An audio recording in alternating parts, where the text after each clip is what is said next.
Welcome to the Okappy guide for updating your jobs in the mobile app. On the Jobs screen, select the job you wish to update. To update the job as on-site, tap the Update Job button. Once work done has been completed, tap the Enter Work button to update the job.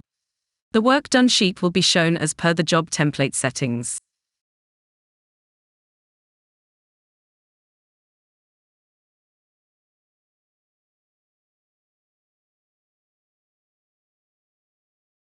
After the work done sheet has been filled, the job can be marked as completed.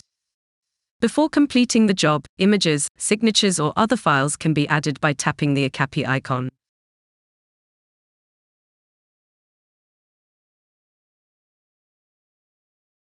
Once everything is satisfactory, tap Complete Job to mark the job as done.